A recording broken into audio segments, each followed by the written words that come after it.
You're gonna feel people starting to get angrier and angrier.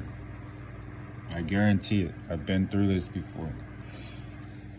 Let's get Stephanie involved in this. Stephanie! My youngest here.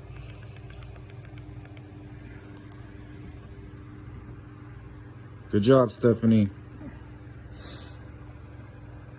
You don't get a fire in your belly with a boring breakfast. You gotta light that sucker up.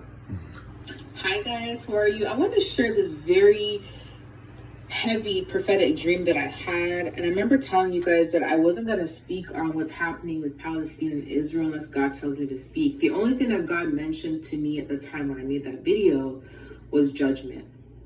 He didn't mention anything else to me, okay? Not last night, but the night before, I had a really hectic prophetic dream, and I kind of sat on it because I was going to wait, and I wanted God to, you know, give me that confirmation that I have to post. And I got the confirmation that it's important that I say something.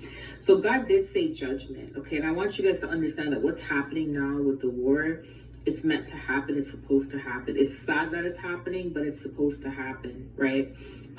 This is something that, you know, has already been spoken about biblically, okay? This prophetic dream, I'm going to tell you guys what the prophetic dream is. So basically, I was in the Middle East, okay? And in this, you know, it's so crazy. I was supposed to go to the Middle East in August, and I didn't get to go because God told me it's not time to go yet. So I never went. But in this dream, I was in the Middle East.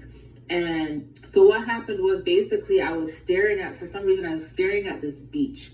And do you know how, like, in the Middle East, they have, like, these salt beach? Like, I don't know if it's just in Egypt or just in Jordan, but there's, like, a beach, it's like a salt beach. Dead Sea. You know, it was like I was at the salt beach. It was like my feet was in the sand, but there was a lot of salt around me as well, right? And the water was, like, salt water, right? And I wasn't in the water, but I was definitely staring at the water, the ocean.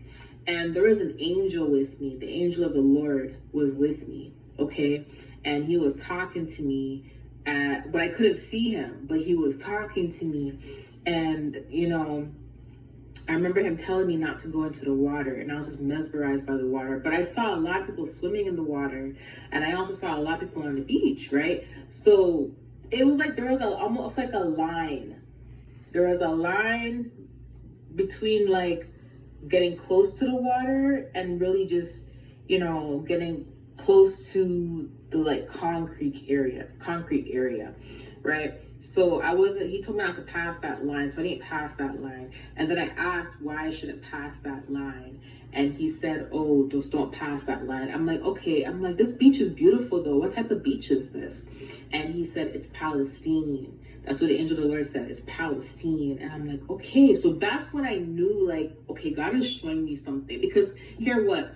Even right before I went to bed, I heard the Holy Spirit say, message, pay attention. This was like right before I went to sleep. So when I went to sleep and went into this dream, I knew there was something that God was going to reveal to me, but I didn't know what it was, right? So right then and there, like, once the guy said, okay, this beach is Palestine Beach, I'm like, oh, okay, this has to do with what's going on, right? But where I was, you know, it was kind of like, I wanted to go in the water, but I wasn't allowed to go in the water, so I just stayed. But I was on Palestine Beach, but there was a line that I wasn't supposed to cross. I said, okay, he told me not to go across that line. There was a reason, it was for safety purposes, and I said, okay. So next thing you know, I saw this seal, this mom seal, and this baby seal. And the mom seal was I don't know why there was a seal in the salt water. I don't know why God showed me that, but there was a mom seal and a baby seal, and the mom seal was like protecting the baby seal. And I was like, oh my gosh, that's so cute. And then the angel of the Lord said, get ready. And I'm like, what? So I couldn't even see the angel. I just knew it was an angel that was with me, but I couldn't see him, but I could hear him. So next thing you know, I looked to my right and I just saw a stampede, like a bunch of these animals. Do you guys remember the animals in Lion King? The animals that trampled over Mufasa? These were the same type of animals that were coming. They were all coming full force when I turned to my right. So I turned around to run, and when I turned around to run, I ended up seeing a door. And the door was on my left side. So I went into this door and I shut the door and I was hiding, right? And as I was hiding, I heard these animals coming in, and then where I was hiding was like a city. It was like a city with like, you know how in the Middle East they have like the stone houses? So it was like a city with a stone house. So I was hiding in this door and I shut the door. And so when I was hiding, I heard babies crying. I heard people screaming. I heard like, it was horrible. It was horrible. And they were opening doors and killing people. And it was so bad. It was so bad, guys. When I tell y'all it was so bad, it was so bad. Anyways, after that finished, like after everybody stopped screaming, I sat there for a little bit and I was waiting. I'm like, okay, there's no more noise. But I was scared because I'm like, I don't know what's going on. And then all of a sudden this cat came into the room and I was like, no, go, they're gonna see me, they're gonna know I'm here, I want you to leave. And the cat's like, meow. I'm like, no, go. Like I'm trying to hide, you know?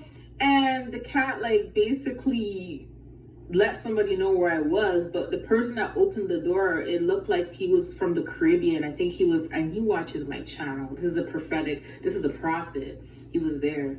This is a prophet that watches my channel. So I think he was Bahamian or somewhere in the Caribbean. He walked in and he was like, come out. I'm like, what? They're gonna get me. He's like, no, come out. God saved you. Don't worry. God kept you for his glory. I'm like, no, but then he's like, just come out. Just come out. I came out. And as soon as I came out, I heard the angel of the Lord speak, and the angel of the Lord said, they're watching. I'm like, who's watching? He said, other prophetic leaders. I'm like, oh, so they saw this whole thing go down? And he said, yeah. So this guy now, he brings me into the city. And as we go into the city, he was showing me like, whoa, look how many houses these people went into and killed how many families. But for some reason, they didn't go through your door. And I'm like, but you said God kept me for the glory. And he's like, yeah, he did. But I'm just saying, like, I'm showing you how many discreet doors there are here where people would not ever think there were doors. So basically, people had like these secret rooms that did not even look like a room. It looked like a plain wall. But for some reason, they were able to push through these walls and hurt people. But where I was hiding was a whole door. You could tell it was a door and nobody came in. So that's what he was trying to say. Like, look how yours was not just, you were not in a discreet place. You were in a place that was obvious, but they didn't come for you. But they went to hurt people that were in a discreet place. That's what he was basically saying. And I was like, oh, okay. So I ended up saying, what am I going to do? What's going on? What should we do? He said, acknowledge it, pay attention, acknowledge it. I'm like, acknowledge what? And I looked around, I just saw all this blood and I was like, oh my God. I just saw all this blood from the war. So it was like I was in the middle of the war, but I was seeing the after effects of the war when I came out. And as I woke up, I was told judgment again. So I just want to share that with y'all, okay?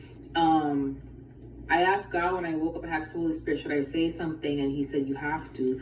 But I waited to see if there's any additional things, and he didn't say anything additional, but I had to share that dream with you guys. So this war is supposed to happen. I know it's messed up to say, but it was supposed to happen. But I want to tell you guys something. Despite what's going on, please pray, not just for one place. Pray for both sides, because I'm telling you right now, there's innocent people on Palestine's end and there's innocent people in Israel's end. So you get what I'm saying? So it's definitely a spiritual warfare that's happening. It's a spiritual warfare. It's not a physical warfare. It's something that's going on spiritually, and we have to definitely pray for the innocent people. Don't just be like, I'm just praying for this person, I'm just praying for this country. No, pray for everybody involved. There's innocent people involved.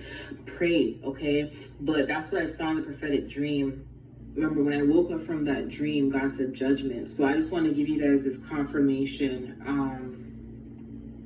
You know, I know other prophetic people saw this, but just pray for both sides. It's a spiritual war, and we just got to pray for both sides, okay? I love you guys. I'll talk to you soon. Bye.